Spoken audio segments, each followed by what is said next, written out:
E aí pessoal, tudo bem? Hoje é dia de falar sobre outros corruptos, e eu acho que eu tenho uma excelente notícia para quem já está cansado de tanto escândalo e corrupção.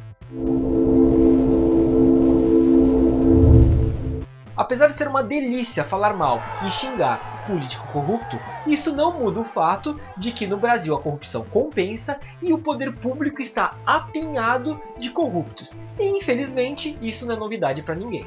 Portanto, para não perder tempo e a fim de cumprir a finalidade do canal, que é fazer vídeos que possam agregar algum tipo de valor, hoje eu quero apresentar uma proposta que pode mudar drasticamente o cenário da corrupção no Brasil, especialmente da corrupção política. Você já ouviu falar das 10 medidas contra a corrupção? Essa proposta trata-se de um projeto de lei. Na verdade, um não, mas sim 20 anteprojetos de lei que juntos totalizam 10 medidas contra a corrupção.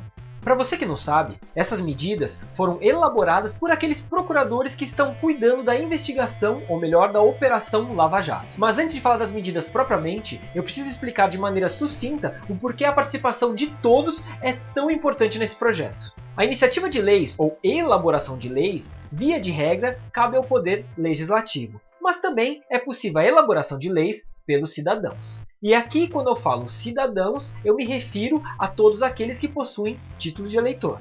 As 10 medidas contra a corrupção fazem parte dessa possibilidade da elaboração de leis por iniciativa popular. Se esse projeto cumprir os requisitos mínimos, ele será encaminhado à Câmara dos Deputados, que poderá aprovar ou rejeitar, e caso aprove, será encaminhado ao Senado para o mesmo procedimento. Para que esse projeto cumpra os requisitos, é necessário que sejam colhidas assinaturas de 1% do eleitorado nacional, que seja distribuído em 5 estados e que cada estado deve ter pelo menos 0,3% de assinaturas do eleitorado local.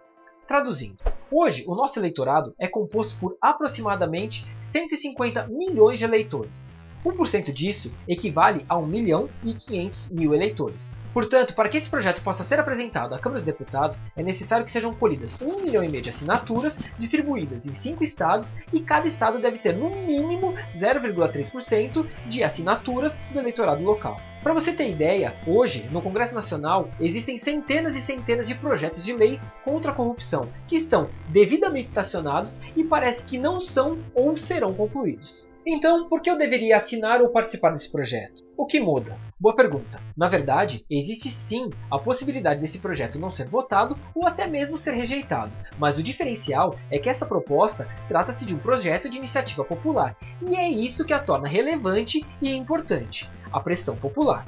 Não sei se você sabe, mas a lei da ficha limpa foi uma lei de iniciativa popular, que conseguiu cerca de 1.600.000 assinaturas, e apesar de ter sido um tiro no pé de muito político, mesmo assim ela foi aprovada. E você sabe por quê? Porque acima de tudo, e por mais corrupto que o safado seja, o voto é a coisa mais importante que o político tem. E ele faz de tudo, eu disse de tudo, para conseguir um voto. Até tentar ser honesto o bicho tenta, né? Para conseguir voto eles estão do lado do povo, estão do lado de todo mundo.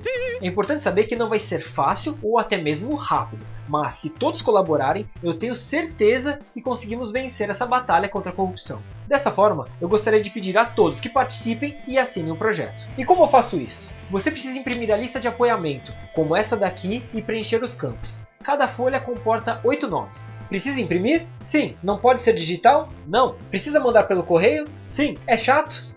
É necessário? Muito! Muito! Você pode enviar essa lista de apoiamento para qualquer unidade do Ministério Público Federal ou enviar para esse endereço que está aí na sua tela. E se você quiser saber mais informação, você pode acessar o meu site. Quero destacar que isso não se trata de um desafio ou até mesmo de uma competição, mas sim de uma convocação para todo cidadão que está cansado de tanta roubalheira e nenhuma punição.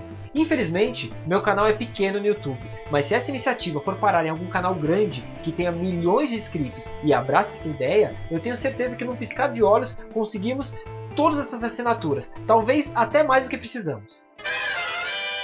Após essa longa introdução, vamos ao que interessa, e as 10 medidas são: primeira medida: prevenção à corrupção, transparência e proteção à fonte de informação. Aqui, a ideia envolve o treinamento de agentes públicos, a criação de programas de educação em escolas e universidades e a indicação expressa e de fácil acesso, quando for o caso, do poder público cobrar por algum serviço. Tudo isso para evitar ou talvez até mesmo erradicar a corrupção.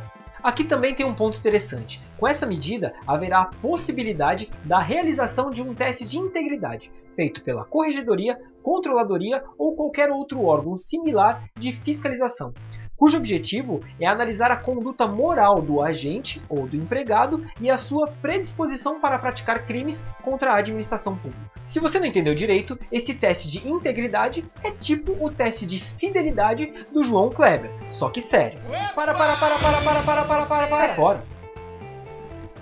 Criminalização do enriquecimento ilícito dos agentes públicos. Para quem não sabe, o enriquecimento ilícito é o enriquecimento sem causa, é o enriquecimento fruto de alguma atividade indevida ou ilegal. Podem pasmar, mas hoje, no Brasil, o enriquecimento sem causa não é crime. Ou seja, se você encontrar um político com patrimônio desproporcional aos seus rendimentos, mas se você não conseguir comprovar o ato corrupto que gerou aquele patrimônio, não há nada que se possa fazer. Aumento das penas e crime hediondo para a corrupção de altos valores. Hoje, a pena de corrupção é de 2 a 12 anos de prisão mais multa. Com a medida, a pena passa a ser de 4 a 12 anos de prisão mais multa, podendo ainda variar de 12 a 25 anos de prisão quando os valores desviados passarem de 8 milhões de reais. E quando a corrupção envolver valores superiores a 100 salários mínimos, esse crime será considerado hediondo, o que significa, para o corrupto, que ele não poderá receber o indulto de Natal concedido pelo presidente ou pela presidente no final do ano. Essas alterações alteram a prescrição desses crimes, aumentam o prazo prescricional, bem como alteram o regime inicial do cumprimento de pena, que na melhor das hipóteses será o semiaberto e não mais o aberto como é hoje. Aumento da eficiência, da justiça e dos recursos no processo penal. Essa medida é mais técnica, complexa, que envolve regras de processo. Mas para não deixar sem nenhum comentário, essa medida visa diminuir a duração dos prazos do processo, que muitas vezes duram por décadas, sem falar, é claro, na famosa fabriquinha de prescrição. Atualmente, podemos recorrer tanto, mas tanto, que às vezes ao final do processo, mesmo que exista condenação, o réu pode não cumprir a pena. Isso porque pode ter ocorrido a prescrição.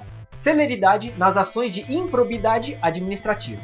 Ação de improbidade administrativa não é ação penal. E por incrível que possa parecer, a ação de improbidade administrativa ela é muito mais lenta e mais rigorosa do que o próprio processo penal, o que não tem cabimento. E essa medida visa, é claro, acelerar esse procedimento. Apenas para o conhecimento, o agente que for condenado na ação de improbidade administrativa poderá ter suspensos seus direitos políticos, que pode variar de 3 a 10 anos, será aplicada uma multa e ele ficará impedido de contratar ou receber qualquer benefício do poder público pelo prazo de 3 a 10 anos, a depender da condenação.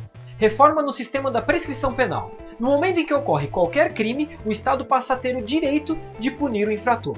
Para punir o infrator, o Estado tem um tempo determinado e a lei estabelece que ao término desse prazo ocorrerá a prescrição, ou seja, ocorrerá a perda do direito do Estado de punir o indivíduo. É isso que você entendeu. O infrator pode até ser condenado, mas se tiver ocorrido a prescrição, a pena será extinta e logo a pena não será cumprida. Essa medida visa justamente ampliar esse tempo que o Estado tem para punir. Ajustes nas nulidades penais. Processo é um tipo de procedimento. Procedimento é uma sequência ordenada de atos, cujo objetivo é a atribuição de efeitos a um único ato específico da série. Ocorre que, atualmente, se no meio desse procedimento houver alguma falha, o processo inteiro é anulado, não importando quantos anos já se passaram ou quantos atos já foram praticados. Vamos imaginar que estamos construindo uma casa. Vamos imaginar que ao final dessa construção descobrimos um cano furado. Atualmente, se essa casa fosse o processo, a solução seria derrubar a casa inteira e construir tudo de novo. E adivinha só? Prescrição. Muito bem, essa medida visa sanar as nulidades, e somente elas, a fim de resguardar e manter todo o processo. Responsabilização dos partidos políticos e criminalização do Caixa 2. Aqui dispensa muitos comentários. Essa medida cria o crime de Caixa 2 eleitoral e o crime de lavagem de dinheiro eleitoral, responsabilizando os partidos políticos. Medida perfeita e mais do que necessária. Prisão preventiva para evitar a dissipação do dinheiro desviado. Essa medida cria planos para que o dinheiro sujo seja rastreado mais rapidamente e autoriza a prisão extraordinária do infrator a fim de evitar a sua fuga, o financiamento da própria defesa, pagando os advogados, bem como evitar que esse dinheiro desapareça. E por fim, a 10ª medida é a recuperação do lucro derivado do crime. Essa medida, obviamente, visa recuperar o dinheiro fruto do crime. E ela traz duas inovações legislativas, que são confisco alargado. Vamos imaginar que um político tem um patrimônio de 50 milhões de reais. Vamos supor que esse político consiga comprovar apenas a origem ilícita de 10 milhões de reais. Com confisco alargado, será possível confiscar todo o restante, os 40 milhões de reais. Apenas para você entender, hoje não é assim que funciona. Hoje só é possível confiscar aquilo que o Ministério Público consegue comprovar dentro do processo. Então, imaginando os 40 milhões de reais ilícitos, mas que o Ministério Público consiga comprovar apenas 10 milhões, os outros 30 milhões ficarão com o político, ainda que seja completamente incondizente e incompatível com a sua renda. Ação civil de extinção de domínio. Hoje, se ao longo de um processo ocorrer a prescrição, nós já sabemos que o corrupto não vai para a cadeia, certo? Então, ele não só não vai para a cadeia, como ele não vai devolver o dinheiro desviado. Da mesma forma que se eventualmente um corrupto falecer, o mesmo acontece. Ele não devolverá o dinheiro desviado e todo o seu patrimônio será transferido aos seus herdeiros. Com essa ação civil de extinção do domínio, em tese, isso não vai mais acontecer e o dinheiro poderá ser devolvido. E essas foram as 10 medidas contra a corrupção. E agora eu te faço uma pergunta. E aí, eu consegui te convencer? Consegui te convencer que vale a pena apoiar essa iniciativa? E não só isso, que você deve convencer outras pessoas a assinar esse projeto de lei? Eu já imprimi as minhas listas e vou me comprometer a conseguir essas assinaturas. E você? Deixe seu comentário aqui nesse vídeo, eu quero saber quantas assinaturas você vai conseguir. Bom pessoal, essa foi a minha contribuição dessa semana. Se você concorda com tudo que eu falei, eu espero do fundo do meu coração que você colabore com essa iniciativa. Compartilhe esse vídeo para quem estiver ao seu alcance e se você quiser saber mais informações, acesse meu site www.naosabedireito.com.br. Se inscreva no meu canal para que eu possa contribuir com mais vídeos e até semana que vem. Tchau!